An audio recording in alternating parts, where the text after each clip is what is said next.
8장 순전한 마음의 사도 나다나엘. 요한복음 1장 45절 이하. 빌립이 나다나엘을 찾아 이르되 모세가 율법에 기록하였고 여러 선지자가 기록한 그 일을 우리가 만났으니 요셉의 아들 나사렛 예수니라. 나다나엘이 이르되 나사렛에서 무슨 선한 것이 날 수 있느냐? 빌립이 이르되 와서 보라 하니라. 예수께서 나다나엘이 자기에게 오는 것을 보시고 그를 가리켜 이르시되 보라, 이는 참으로 이스라엘 사람이라. 그 속에 간사한 것이 없도다. 나다나엘이 이르되 어떻게 나를 아시나이까? 예수께서 대답하여 이르시되 빌립이 너를 부르기 전에 내가 무화과 나무 아래에 있을 때에 보았노라. 요한복음에 기록된 나다나엘은 공간복음에서는 바돌로메로 언급되어 있습니다. 나다나엘은 하나님이 주셨다 하는 뜻입니다. 바돌로메는 돌로메의 아들이라는 뜻이죠. 나다나엘은 빌립의 전도를 받고 예수님을 만났습니다. 메시아를 기다렸던 나다나엘은 처음에 편견을 가지고 부정적 반응을 보였지만 예수님의 초자연적인 속성을 보고 예수님을 따라갔습니다. 예수님은 나다나엘을 가리켜 참 이스라엘 사람, 간사함이 없는 사람이라고 말씀하셨습니다. 예수님은 편견을 가진 나다나엘을 비난하거나 충고하는 대신 먼저 인정하고 칭찬하셨습니다. 예수님의 순전하신 접근이 나다나엘의 편견을 깨고 마음을 열게 만든 것입니다. 우리도 복음을 전할 때 편견을 버리고 칭찬하는 전략이 필요합니다. 인간관계 속에서 칭찬처럼 마음을 따뜻하게 하는 것이 없습니다. 칭찬은 사람의 마음을 여는 열쇠와 같습니다. 나다나엘은 칭찬받기에 합당한 사람이었습니다. 그는 조용한 성격으로 늘 뒤에 있었고 나서지 않았습니다. 그러나 책임감이 강했고 성실한 제자였습니다. 전승에 의하면 그는 소아시아를 거쳐 페르시아, 아르메니아 그리고 인도까지 가서 복음을 전했습니다. 전도하다가 결국 몽둥이에 맞아 피부가 다 벗겨졌고 십자가에 거꾸로 못 박혀 순교당했습니다. 나다나엘은 칼에 의해 살가죽이 벗겨지면서까지 주님을 증거하고 복음을 전하다가 생명까지 드린 주님의 참 제자였습니다. 나다나엘은 세 가지 중요성을 우리에게 가르쳐 줍니다. 첫째, 편견을 극복하는 중요성입니다. 진리가 오면 편견이 극복됩니다. 둘째, 진지한 구도의 중요성입니다. 그는 무화과나무 아래에서 성경을 읽고 장차 오실 메시아를 기다렸습니다. 셋째, 순전한 마음밭의 중요성입니다. 그는 말씀 묵상을 통해 경건한 마음을 지켰습니다. 예수님이 비유로 말씀하신 네 가지 밭 중에 옥토와 같은 사람이었습니다. 9장 경멸을 존경으로 바꾼 사도 마태 9장 9절에서 13절. 예수께서 그곳을 떠나 지나가시다가 마테라 하는 사람이 세관에 앉아있는 것을 보시고 이르시되 나를 따르라 하시니 일어나 따르니라. 예수께서 마태의 집에서 앉아 음식을 잡수실 때에 많은 세리와 죄인들이 와서 예수와 그의 제자들과 함께 앉았더니 바리새인들이 보고 그의 제자들에게 이르되 어찌하여 너희 선생은 세리와 죄인들과 함께 잡수시느냐. 예수께서 들으시고 이르시되 건강한 자에게는 의사가 쓸데없고 병든 자에게라야 쓸데있느니라. 너희는 가서 내가 긍휼을 원하고 제사를 원하지 아니하노라 하신 뜻이 무엇인지 배우라. 나는 의인을 부르러 온 것이 아니요 죄인을 부르러 왔노라 하시니라. 예수님 당시 유대인들에게 있어 사회적으로 가장 혹독한 경멸의 대상은 세리와 창기였습니다. 마태는 세리였으나 예수님의 제자가 되고 마태복음을 기록했고 카톨릭과 정교회에서는 세인트 마태, 즉 성자 마태로 불릴 정도로 인생이 달라진 사람입니다. 말 그대로 경멸을 존경으로 바꾼 인생입니다. 마태의 다른 이름은 레위입니다. 즉 그는 제사장 집안 출신이었을 것입니다. 마태의 부모는 아들이 제사장이 되기를 원했을 것입니다.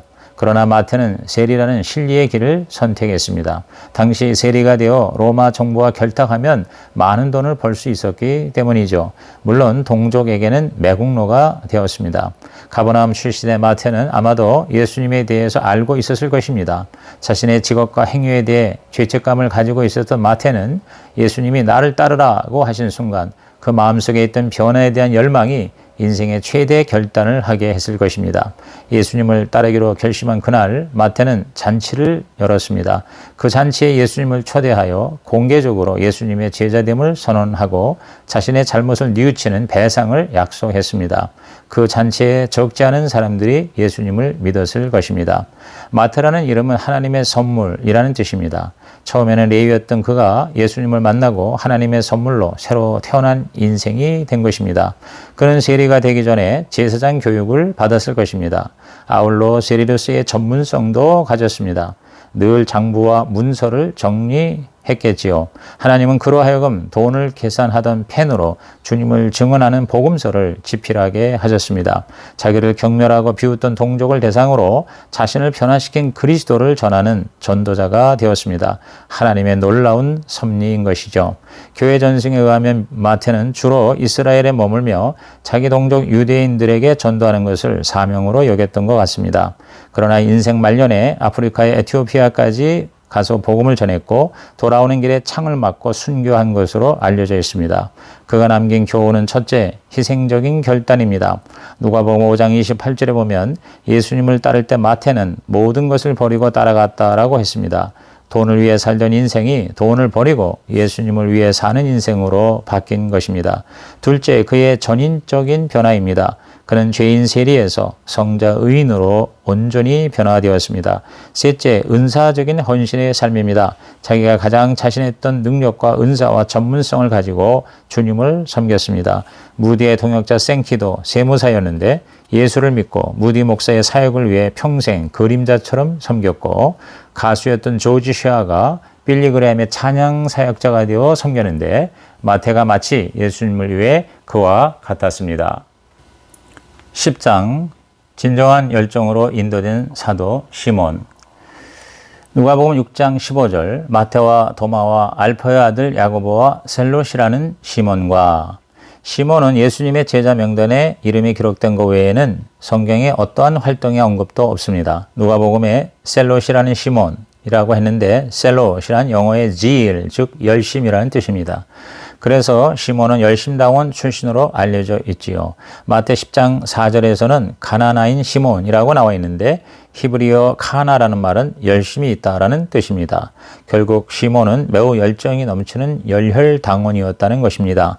예수님 당시 유대인들에게는 네 가지 파벌이 있었습니다. 근본주의자인 바리새파, 자유주의적 사두개파, 금욕주의적 에세네파, 그리고 민족주의적 열심당원입니다. 열심당원은 무력투쟁을 통해서라도 로마에 대항하여 민족이 독립되어야 한다고 주장했던 과격파입니다. 예수님의 제자들 중에 이 같은 여러 파가 다 모여 한 식구가 되었다는 것은 놀라운 일입니다. 로마를 좋아했던 세리와 로마를 미워했던 열심당원이 예수님의 같은 제자가 된 것은 서로 사랑하라, 그러면 사람들이 너희가 내 제자인 줄 알리라고 하신 예수님의 뜻이 이루어지는 기회가 되었습니다. 예수님이 모든 종류의 사람들을 품으시는 인류의 구세주이심을 증명하는 사건입니다. 시몬은 가룟 유다와 같은 열심당원 출신이었지만 그 신앙과 삶은 전혀 달랐습니다. 가룟 유다는 끝까지 거듭나지 못했고 결국 예수님을 배반했습니다. 그러나 시몬은 진정으로 변하여 예수님의 신실한 제자로 남았습니다. 유다가 스승과 자신을 속이고 세상의 욕망을 정당화하면서 살아갈 때 시몬은 다른 길의 인생을 선택한 것입니다. 그는 예수님을 만난 후 민족에 대한 열정을 하나님 나라에 대한 비전으로 승화시켰습니다. 사도행전에서 예수님이 부활 승천하기 전에 이스라엘 나라로 회복하심이 이때이니까 라는 질문을 한 제자가 있었는데 누구인지는 기록되지 않았습니다. 아마도 시몬이었을 것이라고 생각합니다. 이런 질문은 자기 민족에 대한 의식과 집착을 가진 사람이라야 할 수 있기 때문이죠. 이에 대한 예수님의 대답은 하나의 민족이 아닌 인류 전체를 포함하는 하나님의 나라의 꿈을 제시하셨습니다. 오늘날 선교주의에서 선교의 가장 큰 장애물이 민족주의라고 합니다. 즉 자민족 중심주의 때문에 복음 전파가 어렵다고 합니다. 시몬이 그리스도의 제자로서 좁은 의미의 민족주의를 극복하고 하나님 나라의 비전을 가진 것처럼 우리도 남북한의 문제부터 시작하여 전 세계를 하나님의 눈으로 바라보는 관점이 필요합니다. 시몬의 교훈은 무엇일까요? 첫째, 열심히 사랑하는 일입니다. 이념과 종족이 다른 사람들까지 포용하고 사랑하는 것, 이것이 기독교의 복음이지요. 둘째, 열심히 전도하는 일입니다. 초기 기독교에서 시몬을 상징하는 물고기 모양이 많았는데 시몬이 그 누구보다 전도를 열심히 했기 때문일 것입니다. 전승에 의하면 시몬은 소아시아, 북아프리카, 이집트, 흑해, 영국까지 가서 복음을 전했다고 합니다. 마지막으로 페르시아에서 전도하다가 톱으로 켜서 잘리는 순교의 죽음을 맞이했다는 기록이 남겨져 있습니다. 11장, 작은 그러나 꼭 필요했던 사도 작은 야고보. 마태 10장 2절 이하에 12사도의 이름은 이러하니 베드로라 하는 시몬을 비롯하여 그의 형제 안드레와 세베대의 아들 야고보와 그의 형제 요한, 빌립과 바돌로메, 도마와 세리마테, 알포의 아들 야고보와 다데오, 가나나인 시몬 및 가룟 유다 곧 예수를 판 자라. 마가복음 15장 40절에는 멀리서 바라보는 여자들도 있었는데 그 중에 막달라 마리아와 또 작은 야고보와 요새의 어머니 마리아와 또 살로메가 있었다. 12제자 명단을 보면 2명의 야고보가 있죠. 세베대의 아들 야고보와 알페오의 아들 야고보입니다. 알페오의 아들 야고보는 작은 야고보라고도 합니다. 성경에 또 다른 야고보가 있는데 바로 주님의 동생 야고보로서 야고보서를 기록한 사람입니다. 12제자 가운데 정말 이름 없이 빚도 없이 순수하게 섬겼던 제자가 바로 이 야고보입니다. 작은 야고보죠. 성경을 통해 찾을 수 있는 정보는 4가지인데요. 첫째는 그의 이름이 야고보라는 것, 둘째 아버지 이름이 알페오라는 것, 셋째 어머니 이름이 마리아라는 것, 그리고 넷째 그의 별명이 작은 야고보라는 것뿐입니다. 아버지 알페오는 야고보의 아버지일 뿐 아니라 마태의 아버지이기도 합니다. 그렇다면 마태와 작은 야고보는 형제지간이죠. 요한복음 19장 25절에 보면 글로바라는 이름이 나오는데 학자들은 이 글로바가 알페오의 별명이라고 합니다. 글로바의 아내 마리아는 예수님의 이모였다고 기록되어 있습니다. 그렇다면 알페오의 아들 야고보는 예수님과 이종 사촌간이라고 할 수 있습니다. 알페오의 아들 야고보가 작은 야고보라는 이름으로 불리운 것은 그의 몸이 작거나 나이가 어린 것일 수도 있지만 영향력이 작았기 때문이기도 합니다. 세베대의 아들 야고보보다는 덜 유명하고 후배였기 때문에 주변 사람들이 작은 야고보라고 불렀을 것입니다. 역사가 유세비우스는 이 야고보에 대해 아주 말수가 적은 기도하는 제자였다고 기록했습니다. 다른 제자들이 떠들고 있을 때 작은 야고보는 기도하고 있었던 것입니다. 작은 야고보는 시리아에 가서 복음을 전하고 예루살렘을 거쳐 애굽으로 가서 순교했다고 합니다. 그는 미미한 영향력이었지만 끝까지 주님을 따르고 섬겼습니다. 하나님 나라의 진정한 영웅은 세상에서 큰 자가 아닙니다. 천국의 경이로움은 이 세상의 작은 자가 하나님 나라에서 큰 자가 될 수 있다는 것입니다. 12장 의심 많은 사도 도마, 요한복음 20장 24절 이하에 12제자 중에 하나로서 디두모라 불리는 도마는 예수께서 오셨을 때 함께 있지 아니한지라. 다른 제자들이 그에게 이르되 우리가 주를 보았노라 하니 도마가 이르되 내가 그의 손에 못자국을 보며 내 손가락을 그 못자국에 넣으며 내 손을 그 옆구리에 넣어보지 않고는 믿지 아니하겠노라 하니라. 여드레를 지나서 제자들이 다시 집안에 있을 때에 도마도 함께하고 문들이 닫혔는데 예수께서 오사 가운데 서서 이르시되 너희에게 평강이 있을지어다 하시고 도마에게 이르시되 네 손가락을 이리 내밀어 내 손을 보고 내 손을 내밀어 내 옆구리에 넣어보라. 그리하여 믿음 없는 자가 되지 말고 믿는 자가 되라. 도마가 대답하여 이르되 나의 주님이시오 나의 하나님이시니이다. 예수께서 이르시되 너는 나를 본고로 믿느냐? 보지 못하고 믿는 자들은 복되도다 하시니라. 도마의 잘 알려진 별명은 의심 많은 도마입니다. 그러나 도마는 의심이 많았다기보다 질문이 많았던 제자라고 할 수 있습니다. 질문을 통해 확실한 대답을 얻고 하나님의 사역 앞에 자신을 드릴 수 있었던 헌신된 제자의 전형적인 모습입니다. 도마의 진짜 별명은 디두모라 불리는 도마입니다. 디두모는 헬라어이고 도마는 아람어 즉 시리아어입니다. 그 이름의 뜻은 동일하게 쌍둥이라는 의미입니다. 아마 도마는 쌍둥이였던 것 같습니다. 도마가 쌍둥이로 자랐기 때문에 의심과 질문이 많은 성향을 가지게 되었을지 모릅니다. 도마의 기질은 우울하고 비관적인 면과 꼼꼼하고 섬세하며 완벽함을 추구하는 성격이 함께 있었던 것 같습니다. 나사로가 죽었을 때 예수님을 따라가며 도마는 우리도 함께 죽으러 가자라고 했습니다. 다른 모든 제자들보다 용기 있는 태도였습니다. 요한복음 14장에서는 예수님이 어디로 가신다고 할 때 도마가 주여 주께서 어디로 가시는지 우리가 알지 못하거늘 그 길을 어찌 알겠습니까? 라고 질문을 했습니다. 무엇인가 확인하고 싶고 분명히 하고 싶은 마음을 공개적으로 말한 것이죠. 몰라도 아는 척하고 아무 말을 하지 않는 다른 제자들과 구별되는 모습입니다. 더 유명한 사건은 부활하신 예수님 앞에서 예수님의 못자국을 보지 않고는 믿을 수 없다고 한 주장이죠. 바로 이 사건 때문에 도마가 의심 많은 도마라고 불려지게 되었지요. 예수님이 보여준 못자국을 보자 마침내 도마는 확고부동한 믿음의 소유자가 되었습니다. 그는 절망적인 회의론자가 아니라 확신을 얻기 위해 최선을 다한 구도자였습니다. 답을 얻기 위해 정직하게 질문을 던졌던 사람이었습니다. 도마가 확립한 믿음의 단계는 오늘 우리에게 시사하는 바가 큽니다. 첫째, 질문해야 합니다. 마음속에 의심이나 회의가 있다면 침묵하지 말고 묻고 질문하고 해결해야 합니다. 질문은 해답의 시작입니다. 도마의 질문 때문에 우리는 위대한 대답을 들을 수 있게 되었습니다. 어디로 가시는지에 대한 질문에 예수님은 유명한 대답, 즉 내가 곧 길이요 이라는 말씀을 하셨습니다. 그 다음 질문을 넘어 교제의 단계가 되어야 합니다. 도마가 부활하신 예수님에 대해 의심한 것은 예수님이 제자들과 같이 있을 때 참석하지 않았기 때문이죠. 부활의 첫 번째 소식을 듣지 못한 이후 8일이 지나서야 주님을 만났습니다. 예수님은 두세 사람이 내 이름으로 모인 곳에 나도 함께 하리라고 하셨습니다. 그래서 공적인 예배와 모임이 중요한 것입니다.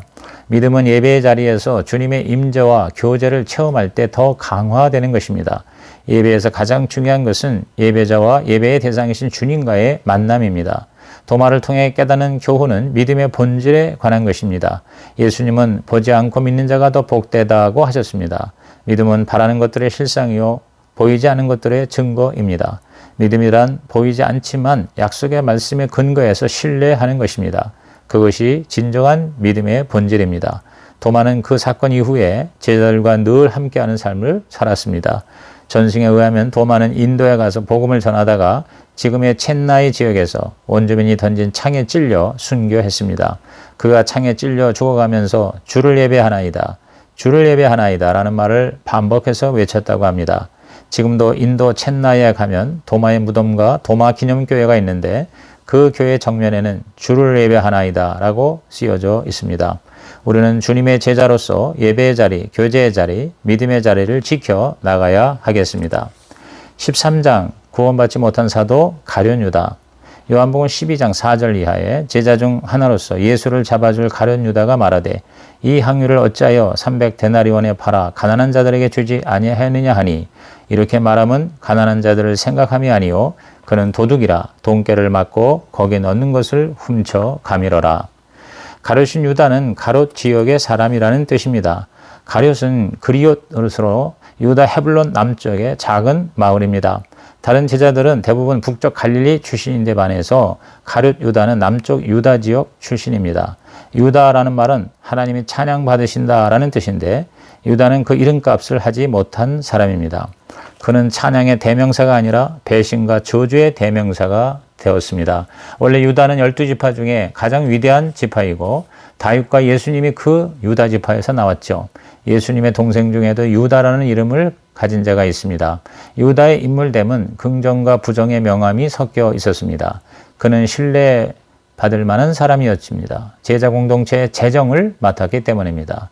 그의 신뢰성은 의심받지 않았습니다. 최후의 만찬에서 예수님이 공개적으로 유다가 배신할 것을 말씀하셨는데도 다른 제자들이 그를 의심한 흔적이 없었습니다. 그러나 그는 물질에 대한 욕심에서 자유롭지 못했습니다. 의심받지 않으면서도 사실은 돈을 빼낸 용이 주도한 도둑이요 완전 범죄자였습니다. 예수님을 은 30냥에 팔아먹은 물욕의 노예가 된 것입니다. 한마디로 그는 위선자였습니다. 마리아의 옥합 사건이 있을 때 겉으로는 공의와 자비를 외쳤지만 사실은 자기 욕심을 숨기기 위한 거짓과 위선의 탈을 쓰고 있었습니다. 감쪽같이 주변 사람들을 속인 거짓말장이였습니다. 그의 위선은 예수님을 넘길 때 예수님께 입을 맞추면서 절정의 모습으로 나타났습니다. 사랑이 아닌 배반의 키스였습니다. 유다가 예수님을 배반한 이유는 세 가지입니다. 첫째, 돈에 대한 사랑과 욕심 때문입니다. 돈을 사랑함이 일만하게 뿌리입니다. 둘째, 자기 의를 가장한 위선입니다. 지나치게 옳은 것을 강조하고 주장하는 이면에는 자기 자신을 합리화하고 드러내려는 동기가 숨어 있습니다. 우리의 의는 다 더러운 옷, 즉 걸레와 같습니다. 셋째, 사탄의 유혹을 거절하지 못한 것입니다. 사탄은 유다의 마음속의 생각을 통해 유혹했습니다. 마음과 생각을 지키는 것이 생명의 근원입니다. 유다의 죽음은 극적일 정도로 파괴적이고 비참했습니다. 양심의 가책, 즉 후회로 일관한 나머지 스스로 목을 메어 죽었고 그 몸이 바위에 떨어져 배가 터지고 말았습니다. 그의 피가 적신 땅 아겔다마, 즉 피의 밭으로 불리게 되었습니다. 유대의 가장 안타까운 점은 후회만 했을 뿐 회개하지 않았다는 것입니다. 즉 죄의 용서를 구하지 않은 것이죠. 사실 베드로가 유다보다 더 큰 죄를 지은 것이라고 할 수 있습니다. 유다는 예수님을 팔았지만 베드로는 예수님을 3번이나 부인했을 뿐 아니라 심지어 저주까지 했기 때문입니다. 그러나 베드로는 진정한 회개, 즉 참회를 했기 때문에 용서받고 회복될 수가 있었습니다. 가룟 유다의 교훈은 4가지입니다. 첫째, 특권은 언제나 남용될 수 있다. 둘째, 자신에게 솔직하지 못한 것은 비극이다. 셋째, 우리들도 얼마든지 유다처럼 될 수 있다. 넷째, 사람의 어떠한 악도 하나님의 뜻을 막을 수 없다는 것입니다. 하나님은 인간의 악함을 사용하셔서 궁극적으로 인류의 구원이라는 위대한 뜻을 이루신 것입니다. 14장 그 빈자리를 채운 사도 마띠아. 사도행전 1장 24절 이하에 그들이 기도하여 이르되 무사람의 마음을 아시는 주여, 이 2사람 중에 누가 주님께 택하신 바 되어 봉사 및 사도의 직무를 대신할 자인지를 보이시옵소서. 유다는 이 직무를 버리고 제 곳으로 갔나이다 하고 제비 뽑아 마띠아를 얻으니 그가 11사도의 수에 들어가니라. 초대교회는 가룟 유다의 빈자리를 기도와 제비 뽑기를 통해 마띠아를 12사도 중에 하나로 세웠습니다. 12제자가 되기 위한, 즉 사도가 되기 위한 자격은 기본적으로 2가지였습니다. 첫째는 예수님과 함께 했던 사람이어야 했습니다. 둘째는 예수님의 부활을 직접 목격한 자여야 했습니다. 이 같은 2가지 자격을 가진 자들은 12제자 외에 사역을 위해서 둘씩 파송되었던 70명의 다른 제자들이었습니다. 11사도들은 기도와 말씀 중에 열린 마음으로 제비뽑기를 통해서 70명 중에서 마띠아를 세웠습니다. 마띠아는 마태와 같은 어근에서 나온 이름으로 그 뜻은 하나님의 선물입니다. 마띠아에 대해서는 성경에 자세한 기록이 없습니다. 다만 전승에 의하면 마띠아는 유대 땅에서 열심히 전도하다가 나중에 에티오피아까지 가서 돌에 맞아 순교했다고 합니다. 마띠아가 추가된 12명의 제자는 신약교회 사도들로 지명받았습니다. 사도란 보내심을 받은 자입니다. 예수님은 승천하시기 전에 아버지께서 나를 보내신 것 같이 나도 너희를 보내노라고 하셨습니다. 좁은 의미에서는 12제자와 사도 바울 등이 사도이지만 넓은 의미에서는 우리 그리스도인 모두가 하나님의 보냄을 받은 이 시대의 사도입니다. 오늘 우리가 성령으로 예수님을 영접하여 함께한다면, 또 예수님의 부활을 체험한 사람이라면, 다시 말해 성령 충만하다면 주님이 시키신 영혼 구원과 제자를 양육하는 사도의 삶을 살 수가 있는 것입니다. 부활의 영이 우리를 지배하면 우리 모두는 이 시대의 사도입니다. 그들이 할 수 있었다면 우리도 할 수 있습니다. 성령 받은 자는 모두 사도입니다. 성령 받은 자는 모두 사도입니다. 오직 성령이 너희에게 임하시면 너희가 권능을 받고 예루살렘과 온 유다와 사마리아와 땅끝까지 이르러 내 증인이 되리라 하시니라. 사도행전 1장 8절. 이상으로 이동원 목사 12사도 이야기의 요약 정리를 마칩니다. 끝까지 들어주셔서 감사합니다.